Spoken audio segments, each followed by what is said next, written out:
2 अप्रैल 2025 को white house में Donald Trump एक अनाउंसमेंट करते हैं और इस अनाउंसमेंट के बाद हमें पूरी दुनिया की स्टॉक एक्सचेंज लॉस में जाते हुए दिखती है। पाकिस्तान स्टॉक एक्सचेंज मार्केट में KSE इंडेक्स 8000 पॉइंट से ज़्यादा गिर गया और ट्रेडिंग 1 घंटे के लिए रोक दी गई। दूसरी तरफ ये क्रैश पूरी दुनिया में तो हुआ, लेकिन USA में भी सीन्स कुछ अच्छे नहीं रहे। US स्टॉक एक्सचेंज मार्केट में S&P 3% से ज़्यादा गिर गया और ये कोई मामूली क्रैश नहीं था। कोविड-19 के बाद का सबसे बड़ा क्रैश माना जाता है और इन सब के पीछे थे ट्रंप के 2025 के टैरिफ।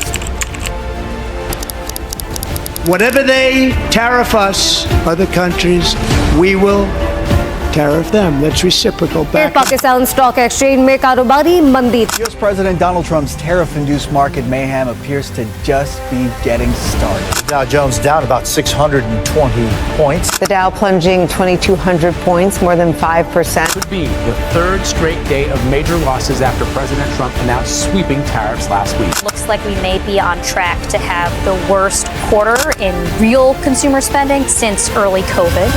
ये 2025 के टैरिफ्स हमें एक बहुत बड़ी ट्रेड वॉर में फंसाने वाले हैं।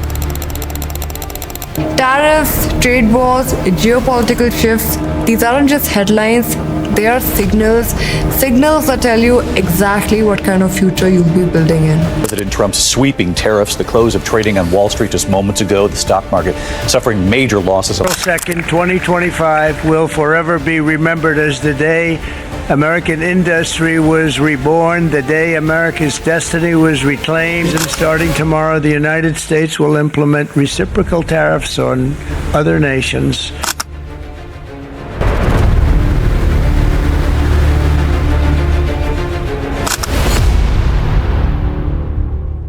अब वीडियो स्टार्ट करने से पहले हम ये जान लेते हैं कि टैरिफ्स क्या होते हैं। टैरिफ्स और टैक्स एक जैसी ही चीज़ होती है, बस दोनों का नाम बदल जाता है। जब हम किसी डोमेस्टिक कंट्री के अंदर किसी चीज़ पर टैक्स लगाते हैं तो वो टैक्स कहलाता है, इनकम टैक्स, गुड टैक्स या GST वगैरह।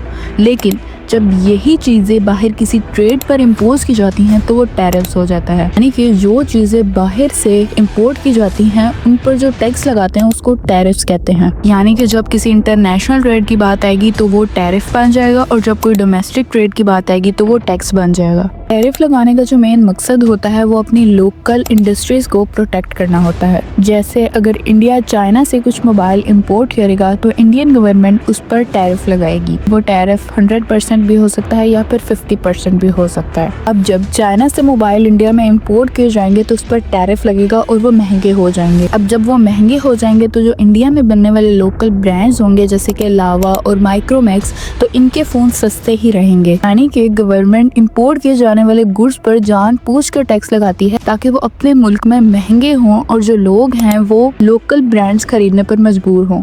अब 2 अप्रैल को ट्रंप ने मीडिया के सामने कहा कि ये जो टैरिफ्स लगा रहे हैं ये रेसिप्रोकल टैरिफ्स हैं। And whatever they tariff us, other countries, we will tariff them. That's reciprocal back and forth. यानी कि जो भी कंट्री अमेरिका पर जितना टैरिफ लगाएगा, अमेरिका बदले में उतना ही टैरिफ या फिर उससे ज्यादा टैरिफ उस कंट्री पर लगाएगा। लेकिन ट्रंप की ये जो टैरिफ लिस्ट अगर देखी जाए तो इसमें हमें कोई भी रेसिप्रोकल टैरिफ देखने को नहीं मिलता। जैसे अमेरिका ने पाकिस्तान पर 29% का टैरिफ लगाया है, लेकिन पाकिस्तान ने अमेरिका पर पहले से ही 54% का टैरिफ लगा दिया है, तो ये रेसिप्रोकल टैरिफ तो नहीं हुआ। यानी कि ट्रंप ने इन टैरिफ्स को डेफिसिट की बेस पर लगाया है। यानी कि अगर पाकिस्तान अपनी इंपोर्ट्स बहुत ज्यादा रखता है और अपनी एक्सपोर्ट्स बहुत कम रखता है तो ये ट्रेड डेफिसिट होगी। अमेरिका के इस टैरिफ से सबसे ज्यादा इम्पैक्ट जिस कंट्री को होगा वो है चाइना। और ये भी कहा जाता है कि अमेरिका का जो मेन टारगेट था वो चाइना ही था, क्योंकि ये 2000 तक अगर देखा जाए तो America all over the world अपनी इंपोर्ट्स और एक्सपोर्ट्स करता था, लेकिन Aahista Aahista China all over the world अपनी इंपोर्ट्स और एक्सपोर्ट्स करने लगा। यानी कि जिस पोजीशन पर आज चाइना है कहीं पहले उस पोजीशन पर अमेरिका होता था। तो अगर दुनिया में छोटी से छोटी चीज भी देखें तो वो चाइना से ही इंपोर्ट की जाती है। 2025 में देखा जाए तो अमेरिका ने चाइना से $440 बिलियन का गुड्स इंपोर्ट किया, जबकि पहले चाइना ने यूएसए से 145 बिलियन डॉलर्स का गुड इंपोर्ट किया। अब डोनाल्ड ट्रंप का कहना है कि ये ट्रेड इक्वल होनी चाहिए, यानी कि अगर अमेरिका चाइना से 440 बिलियन डॉलर्स का गुड्स इंपोर्ट करता है तो चाइना को भी इतने का ही इंपोर्ट करना है, और इसी डिफरेंस को ट्रेड डेफिसिट कहते हैं। अगर हम 1930 का स्मूथ हॉलर टैरिफ एक्ट देखें तो हमें सेम सिचुएशन देखने को मिलती है। हालात उस वक्त भी ट्रेड वॉर से कम नहीं थे और हालात अब भी ट्रेड वॉर से कम नहीं है। अब हम ये जानेंगे कि ट्रेड वॉर है क्या।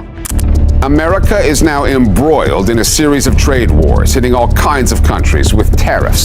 中方必将奉陪到底。 टैरिफ वॉर ट्रेड वॉर बन चुकी है और ये वर्ल्ड इकोनॉमिक ऑर्डर को रीशेप करेगा। White House says the ball is in China's court when it comes to fixing the tariff war between Washington and Beijing. The two countries have imposed massive tariffs on each other's goods, creating the prospect of trade between the world's two largest economies coming to a complete halt.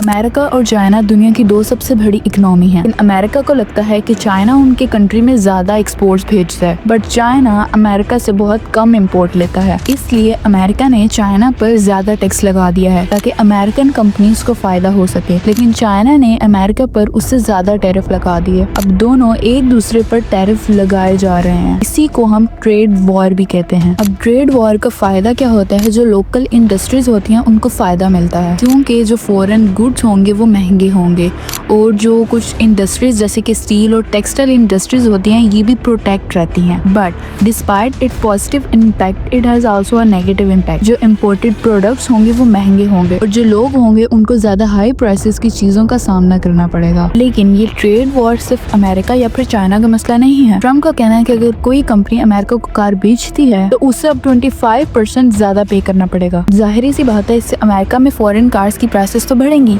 लेकिन पाकिस्तान पर क्या impact होगा? Direct कोई impact नहीं होगा, लेकिन हाँ indirect एक इम्पैक्ट जरूर होगा, क्योंकि चाइना यूरोप भी रिटेलिएट कर रहे हैं। ट्रेड वॉर शुरू हो चुकी है। ये ग्लोबल सप्लाई चेन्स को इम्पैक्ट करेगा। अगर एक जगह प्राइस ऊपर गई तो सब जगह प्राइस ऊपर जाएगी और प्रॉब्लम होगी। अगर इम्पोर्ट्स एक्सपेंसिव हो जाते हैं तो मोबाइल और गाड़ियों की प्राइसेस भी पाकिस्तान में हाई हो जाएगी। डॉलर ऊपर जाएगा तो रुपी नीचे आएगा, और रुपी नीचे आएगा तो पाकिस्तान में महंगाई ज्यादा होगी। वेल, आपका इस बारे में क्या ख्याल है? मुझे कमेंट सेक्शन में जरूर बताइएगा। तब तक के लिए अल्लाह हाफिज।